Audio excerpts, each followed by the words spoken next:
नमस्कार साथियों। आज हम लोग करेंगे construction of cam profile with uniform velocity case. ये एक एग्जांपल है जो मैं आप लोग सभी लोगों के साथ शेयर कर रहा हूँ। A cam is to be given with a following motion to a knife edge follower. It means कि हमारे पास जो फॉलोअर है वो नाइफ एज फॉलोअर है। आउट स्ट्रोक इसमें दिया हुआ है 60 डिग्री ऑफ कैम रोटेशन।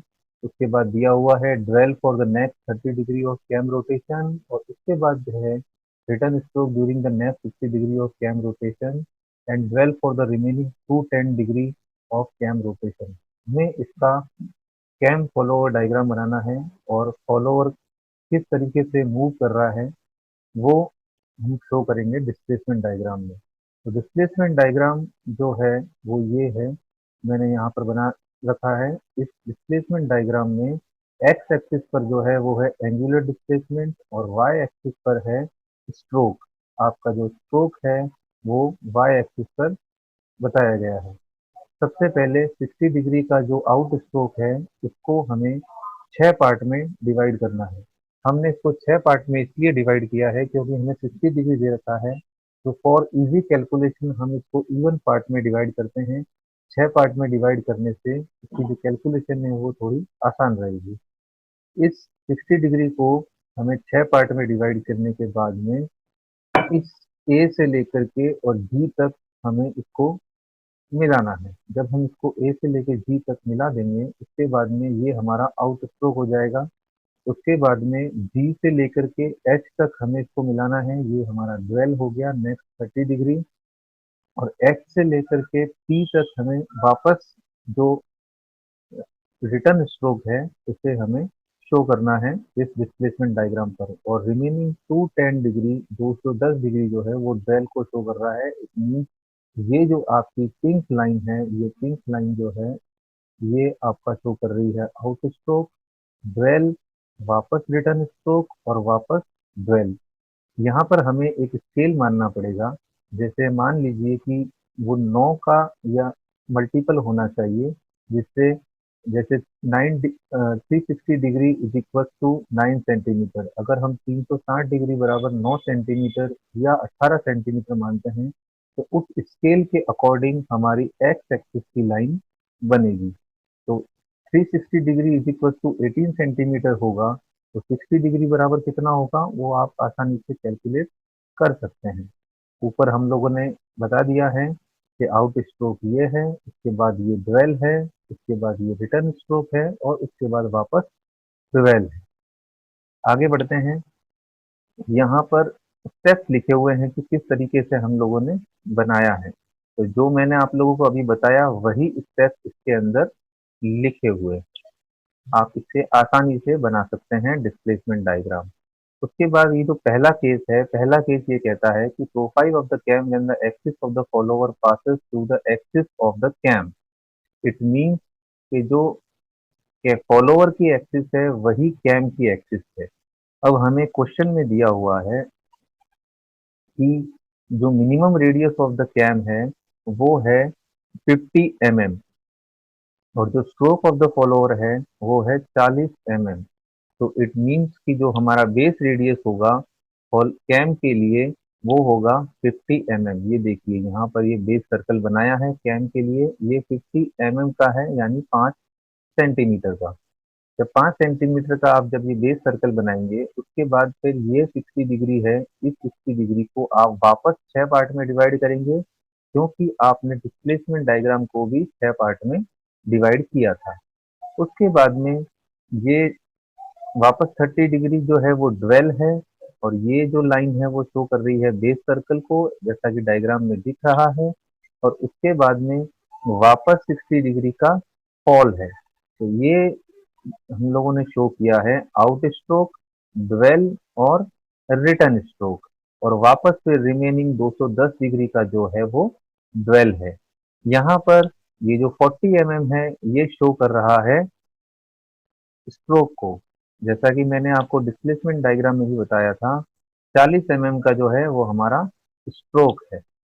अब हमें क्या करना है, इसको 6 पार्ट में डिवाइड करने के बाद 60 डिग्री आउट स्ट्रोक को 6 पार्ट में डिवाइड करने के बाद हमें पहले से लेके बी, 1 बी तक की डिस्टेंस जो है वो कैलकुलेट करनी है, कहाँ से, यहाँ से 1 बी की डिस्टेंस, उसके बाद 2 सी की डिस्टेंस, उसके बाद 3 बी की डिस्टेंस। तो आप आसानी से डिवाइडर की सहायता से 1 बी, 2 सी, 3 बी, 4 ई यहाँ पर आराम से ये डिस्टेंस मार्क कर सकते हैं और यहाँ से सेंटर से इन लाइनों को आगे बढ़ा सकते हैं। फिर हमारा नेक्स्ट 30 डिग्री जो है वो ड्वेल को शो कर रहा है। तो ड्वेल के अंदर आप देख सकते हैं यहाँ पर ना तो राइज हो रहा है ना फॉल हो रहा है, और जो हमारा फॉलोअर है वो उसी पोजीशन में रहेगा। इसलिए हाईएस्ट पोजीशन पर यहाँ पर ड्वेल फॉलोअर रहेगा तो वो 40 पर रहेगा। तो यहाँ पर हाईएस्ट पोजीशन कितनी है, 6 से लेकर के जी तक, और ओ जीरो डैश से लेकर के एच तक। यहाँ पर आप डिस्प्लेसमेंट डायग्राम में भी देख सकते हैं, 6 से लेकर के एच तक और जीरो डैश से लेकर के एच तक। तो यहाँ पर ये जो डिस्टेंस है जी से लेके एच तक, यहाँ से लेके यहाँ तक, ये शो कर रहा है 30 डिग्री का ड्वेल। उसके बाद नेक्स्ट 60 डिग्री में वापस फॉल होगा। तो अब की बार क्या करना है, डिस्टेंस जो है वो कम होती जाएगी, जैसा कि आपके डिस्प्लेसमेंट डायग्राम में भी दिख रहा है। डिस्टेंस जीरो डैश से एच, फिर 1 डैश से जे, फिर 2 डैश से के, फिर 3 डैश से एल। इसी तरीके से जो है वो डिस्टेंस है वो कम होती जाएगी।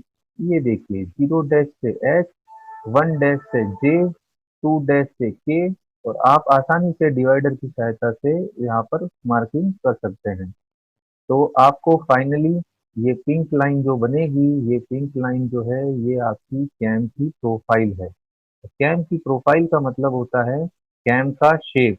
ये जो पहला केस है, इस केस को हम लोग कहते हैं profile of the cam when the axis of the follower passes through the axis of the cam shaft. It means follower की एक्सिस ये वाली और कैम की एक्सिस ये वाली दोनों एक ही एक्सिस पर है।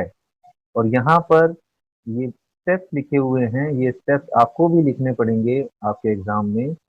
ये स्टेप्स वही हैं जो मैंने आप लोगों को अभी बताए, तो आप आसानी से समझ सकते हैं। जो स्टेप्स मैंने आपको बताए वही आपको अपनी लैंग्वेज में, थोड़ा सा बुकिश लैंग्वेज में लिखने की कोशिश कीजिएगा, ताकि आप आसानी से स्टेप्स के थ्रू बता सकते हैं कि आपने कैम का जो प्रोफाइल है वो किस तरीके से बनाया। उसके बाद ये सेकंड केस है, profile of the cam when the axis of the follower is offset by 20 mm from the axis of the cam shaft. इसमें थोड़ा सा डिफरेंस है इस केस के अंदर। यहाँ पर अब क्या हो गया है कि ये जो फॉलोअर है और ये जो कैम है, इन दोनों के बीच में एक 20 mm का ऑफसेट आया है। तो ये जो 20 mm का ऑफसेट है, इट मीन्स कि यहाँ पर जो कैम की एक्सिस है और जो फॉलोअर की एक्सिस है, इन दोनों के बीच में 20 mm का ऑफसेट है, यानी गैप है। तो हम लोग क्या करते हैं, सबसे पहले बेस सर्कल ड्रॉ करते हैं, जैसे पिछले वाले डायग्राम में किया था, सेम एक्सिस वाले डायग्राम में। वैसे के वैसे हम लोग base diagram, base circle draw करते हैं। ये बेस सर्कल हो गया 50 mm का, जो क्वेश्चन में हमें दिया हुआ है। उसके बाद में हम एक 20 mm यानी 2 सेंटीमीटर का सर्कल ड्रॉ करते हैं। वो सर्कल शो करेगा ऑफसेट सर्कल को, ये यहाँ पर मेंशन किया हुआ है। तो ये आपका बेस सर्कल हो गया, ये आपका ऑफसेट सर्कल हो गया। उसके बाद जो बेस सर्कल है उसके सेंटर से, और यहाँ पर ये जो नाइफ एज फॉलोअर का जो नाइफ जो एज है, यहाँ से इसको मिलाना है। तो ओ से लेके ए, कैपिटल ए वाले पॉइंट को मिलाना है। उसके बाद वापस से 60 डिग्री जो है हमारा आउट स्ट्रोक को शो करेगा। उसके बाद नेक्स्ट 30 डिग्री ड्वेल को शो करेगा, और वापस 60 डिग्री रिटर्न स्ट्रोक को शो करेगा, जैसा कि क्वेश्चन में दिया हुआ है। उसके बाद आपको क्या करना है, वापस इस 60 डिग्री को 6 पार्ट में डिवाइड करना है, जैसे हमने पीछे किया था। और उसके बाद में वही डिस्टेंस जो हमारे डिस्प्लेसमेंट डायग्राम में गिवन थी, देखिए यहाँ पर 0 ए, इसके बाद में 1 बी, 2 सी, 3 बी, ये डिस्टेंस वापस आपको यहाँ पर डिवाइडर की सहायता से मार्क करनी पड़ेगी। 0 ए, 1 बी, 2 सी, 3D। लेकिन अब की बार जो डिफरेंस है वो ये है कि आप इन पॉइंट से, मतलब 1 से लेकर के और इस ऑफसेट सर्कल पर आपको एक टेंजेंट डालनी है। अब टेंजेंट आप किस तरीके से करते हैं, आपको जो 6 पार्ट में आपने डिवाइड किया है, तो इन 6 पार्ट में आप डिवाइड करने के बाद आपको जो पॉइंट्स मिले हैं जैसे 1, 2, 3, 4, 5 और 6, तो इन पॉइंट से आपको इस ऑफसेट सर्कल पर टेंजेंट डालनी है। तो टेंजेंट डालने के बाद में उसी टेंजेंट लाइंस को आगे बढ़ाना है। अब कितना आगे बढ़ाना है, वही डिस्टेंस जो आपने डिस्प्लेसमेंट डायग्राम में मार्क की थी, 0A, 1B, 2C, 3D, इसी तरीके से। और उसके बाद में ये डिस्टेंस जो है आप आराम से डिवाइडर की सहायता से मार्क कर सकते हैं। फिर वापस नेक्स्ट 30 डिग्री का ड्वेल है, तो यहाँ पर कोई डिवाइड करने की जरूरत नहीं है आपको। 30 डिग्री का जो है ड्वेल है, और जो फॉलोअर है वो अपनी हाईएस्ट पोजीशन में रहेगा। फिर वापस जो है वो नेक्स्ट 30 डिग्री का, जो नेक्स्ट 60 डिग्री का वापस फॉल है, जो यहाँ पर आप लोगों को दिख रहा होगा, ये 0 से लेके P को मिलाया है, और ये 0 से लेकर के P को मिलाया है। तो यहाँ पर वापस 60 डिग्री का फॉल है, रिटर्न स्ट्रोक है। तो हमें वापस डिस्टेंस जो है, अब की बार डिस्टेंस जो है वो कम होती जाएगी, जैसे कि हमने पिछले वाले डायग्राम में किया था वैसे के वैसे। वापस टेंजेंट डालनी है किस पर, ऑफसेट सर्कल पर। कहाँ से, 0 डैश से, 1 डैश से, 2 डैश से, 3 डैश से, 4 डैश से, 5 डैश से और 6 डैश से। और ये डिस्टेंस जो है वो कम करते जाना है। और ये फाइनली आपको जो ये पिंक लाइन दिखाई दे रही है, ये हमारी हो गई है कैम की प्रोफाइल। तो हमें यही ड्रॉ करना था। तो इसके स्टेप्स जो हैं वहाँ पर नीचे लिखे हुए हैं, आप आसानी से इसको पढ़कर भी समझ सकते हैं। तो मैं आशा करता हूँ कि आपको ये यूनिफॉर्म वेलोसिटी वाला केस जो है वो समझ में आ गया होगा। यूनिफॉर्म वेलोसिटी से हम कैम प्रोफाइल का कंस्ट्रक्शन किस तरीके से करते हैं। धन्यवाद दोस्तों, मिलते हैं अगले लेक्चर में।